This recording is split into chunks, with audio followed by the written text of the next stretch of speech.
Start of this project, Gutenberg book Our Little Brown House.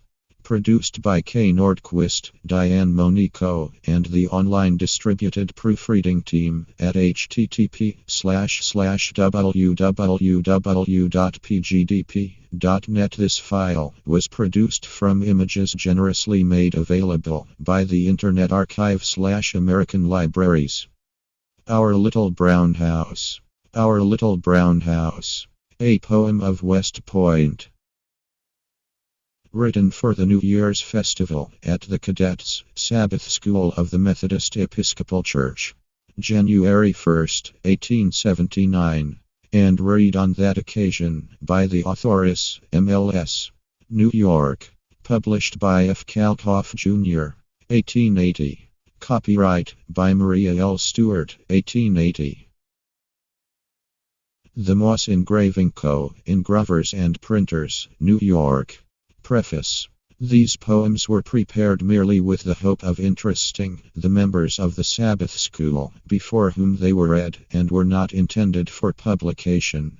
At the urgent request of many friends, however, I have been induced to present them to the public in their present form. MLS.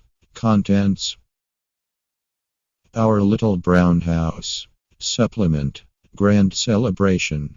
Our Little Brown House. There's a little brown house just under the hill. It's not by the river, nor yet by a rill. It's not on the green sward where the gay and proud meet, but it stands on the corner of Bend Barracks Street. This time-honored veteran, in armor complete, has stood many winters, the storm and the sleet, the early spring rains, and the long summer heat, the wear and the tear of a great many feet. It's a very small building, and plain in its way. No high-toned paintings, not a thing that is gay. It was built of the gun house, of Coal Thayer fame, during the years of the Delafield reign. Then came Captain B. He thought it all wrong, that such a small house should hold such a throng. So out went the walls, up went the roof, and thus it was altered, and made large enough. Then again it was altered, with the door to the south, which did very well in time of a drought. Then Lieutenant G. he thought it to better, he changed it a little, but not to the letter. It was painted without, and papered within. The roof now is shingles, then it was tin. Next came Colonel B., a thrifty man, he too had to lend a helping hand. So down went the stove, and up went a heater, a thing which indeed was very much neater. Again it's been altered, just right, it's confessed, for the door has gone back again into the west. The east end's been panelled, and looks very good. The door has been covered with a very nice hood, and thus it's been altered again and again. This time it was altered to keep off the rain.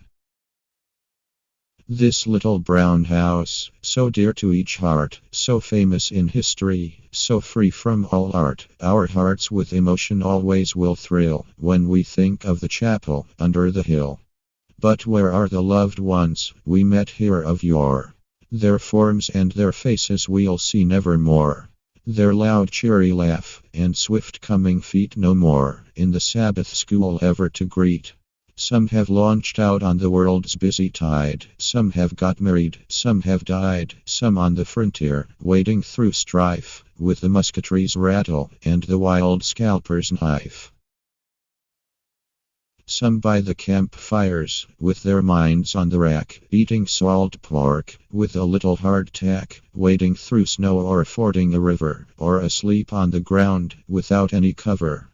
From the falls of Missouri, with its loud, maddening roar, to the slopes of Pacific, an evergreen shore, to the Atlantic Ocean, with the coast sand-bound, there some of my boys are sure to be found. To the northward, to the westward, and fair, sunny south, like the dove, with the olive branch of peace in its mouth, thus they've gone forth their garlands to weave, when they get through they'll return, with the sheaves. Some on the Lone Star, quite at their ease, eating their rations, doing just as they please, basking in sunshine among the sweet flowers, whiling away the long, tedious hours.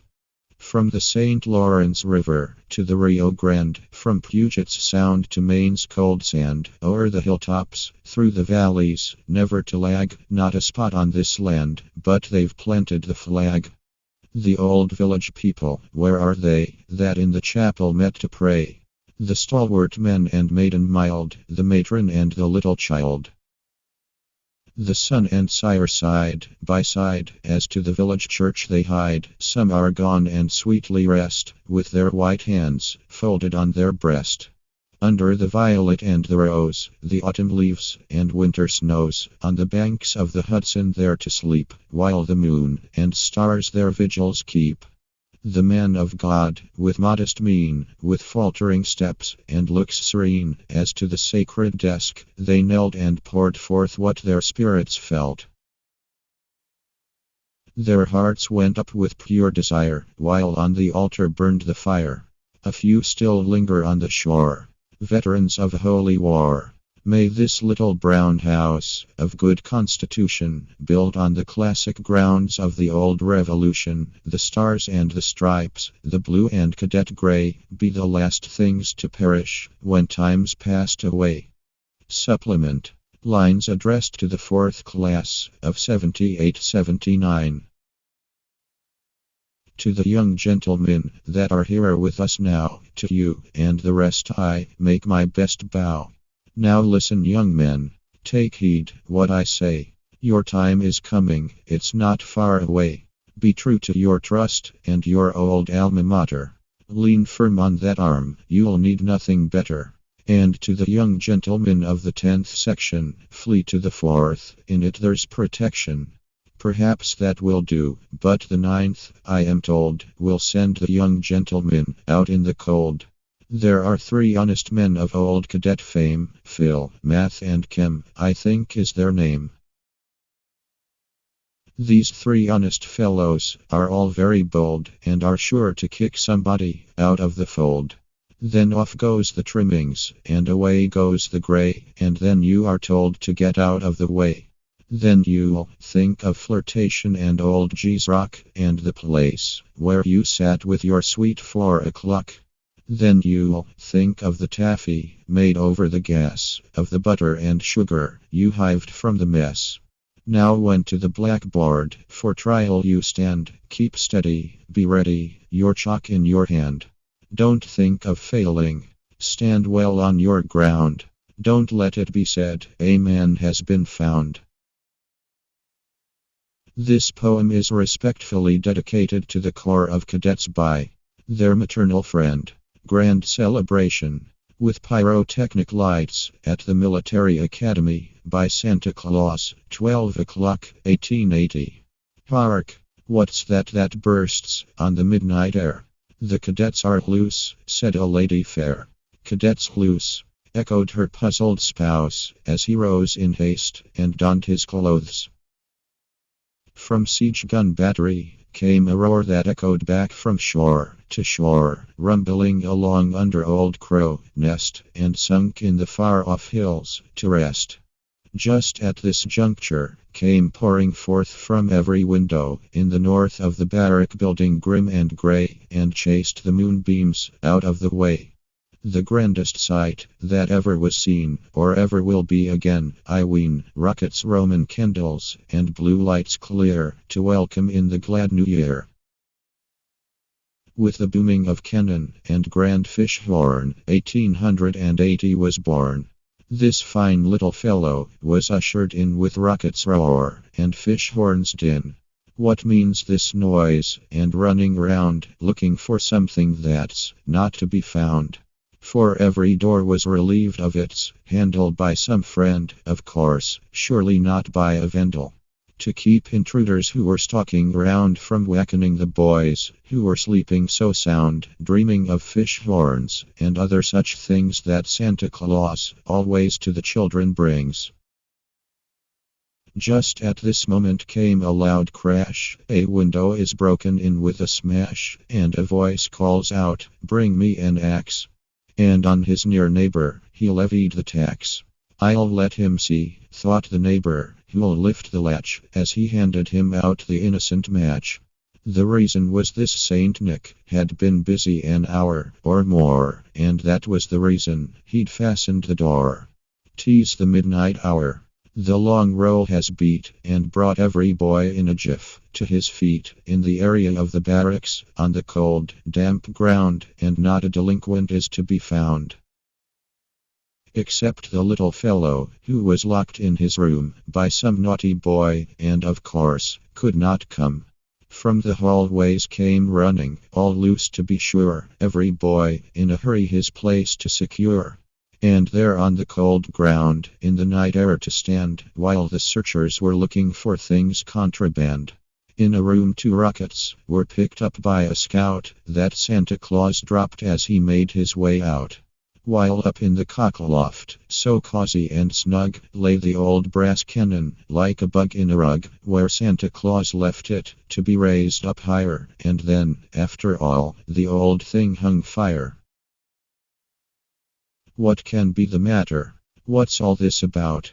That every boy from his bed is turned out in the night air, to shiver and freeze, with naught on his feet but his old revolvers.